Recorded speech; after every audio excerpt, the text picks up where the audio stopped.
एक जंगल में लाडो चिड़िया अपने परिवार के साथ एक पेड़ पे छोटे से घोंसले में रहती थी और ये बहुत गरीब थी। उसी पेड़ के सामने एक उल्लू भी रहता था जो बहुत अमीर था और हमेशा लाडो चिड़िया के परिवार को देखकर बोलता था, अरे गरीब लोगों का मुंह देख लिया, आज पता नहीं दिन कैसा गुजरेगा। ये सब बातें सुन के लाडो चिड़िया का परिवार बहुत ही दुखी होता था। उल्लू बहुत अमीर था और सोचता था कि कैसे लाडो चिड़िया के परिवार को यहाँ से हटाया जाए। लाडो चिड़िया का पति अपने परिवार से कहता है कि मैं कुछ खाने का बंदोबस्त करता हूँ। लाडो चिड़िया, तुम यहीं रहना, मैं कुछ बंदोबस्त करके आता हूँ। बहुत भूख लग रही है हमारे बच्चों को। और वो खाने की तलाश में निकलता है। वहाँ उल्लू सारी बातें चील को जाके बता देता है और चील के ही नक्शे कदम पे उल्लू चलता है। अरे चील बादशाह, जैसा तुमने कहा था मैं वैसा ही करता हूँ। उनको देख के बातें करता हूँ, लेकिन वो है कि जाने का नाम ही नहीं लेते। लाडो चिड़िया का पति कालू कौवे के घर जाता है और उससे कुछ खाने के लिए मांगता है। कालू भाई, क्या हाल चाल है? कैसे हो तुम? मैं बहुत मुसीबत में हूँ, मेरी मदद करो। मुझे कुछ खाने के लिए चाहिए, मेरा परिवार भूखा है। अरे बंटू चिड़े, मैं तो बहुत ठीक ठाक। अपनी सुनाओ। लेकिन मैं तुमसे माजरत चाहता हूँ, मेरे पास तो कुछ खाने के लिए नहीं है। कालू कौवे के पास खाना होने के बावजूद भी उसने बंटू चिड़े को खाना देने से मना कर दिया और बंटू चिड़ा वहाँ से मायूस होकर वापस अपने घर की तरफ चलता है और रास्ते में सोचता है कि क्या जवाब दूंगा।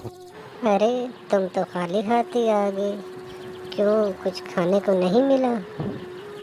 नहीं लाडो चिड़िया, कहीं से भी कुछ नहीं मिला। कालू कौवे ने भी मना कर दिया। बंटू चिड़ा बहुत ही मायूसी के साथ अपने परिवार को ये बताता है और वहाँ उल्लू रोज़ाना की तरह उन्हें बातें सुनाता है और यहाँ से जाने को कहता है। ये सारा वाक़या कालू कौवे की बीवी वहाँ एक दरख्त पे पीछे बैठ के देख रही थी और देखते देखते उसकी आंखों में आंसू आ गए। ये सब देख के वो फ़ौरन वहाँ से अपने घर जाती है और कालू कौवे से बात करती है। अरे बहुत उदास लग रही हो, क्या बात है? थोड़ी देर खामोश रहने के बाद कालू कौवी बोलती है, कालू जी, आपने बंटू को खाना क्यों नहीं दिया? उसका परिवार बहुत ही गरीब है और उसके दोनों बच्चे बहुत भूखे थे। मैं अभी देख कर आ रही हूँ। और ऊपर से वो उल्लू उनको बातें सुनाता है और कहता है कि यहाँ से चले जाओ। अपनी बीवी की बातें सुन के कालू कौवा भी बहुत दुखी होता है और अफसोस करता है कि मैंने बंटू चिड़े को क्यों ऐसे भेज दिया। तभी जंगल में बहुत तेज़ बारिश शुरू हो जाती है और कालू कौवी ये देखने के लिए बाहर जाती है। कालू कौवा भी अपनी पत्नी के पीछे चला जाता है। बाहर निकल के कालू कौवी यही सोच रही होती है कि चिड़िया का परिवार तो इस बारिश में मर जाएगा। कालू कौवी चिड़िया के परिवार को बचाने के लिए वहाँ से चलती है और कालू कौवा पीछे से आवाज़ें देता रह जाता है।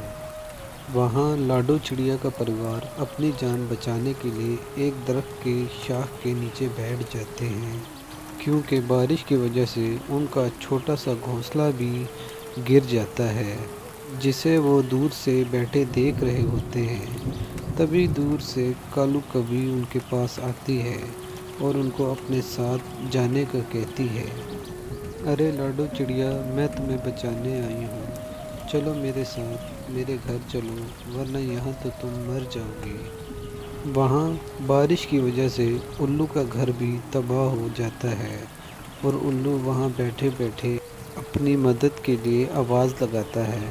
अरे मुझे बचाओ, मुझे तो उड़ना भी नहीं आता, मुझे बचा लो। उल्लू चूँकि उड़ नहीं सकता था, लेकिन वो अपनी जान बचाने के लिए उड़ने की कोशिश करता है, लेकिन वो अपनी जान बचाते बचाते नीचे गिर जाता है और वो गिरते ही मर जाता है। ऐसे उल्लू को उसके किए की सज़ा मिलती है और कालू कभी लाडो चिड़िया के परिवार की जान बचाकर उनको अपने घर ले आती है।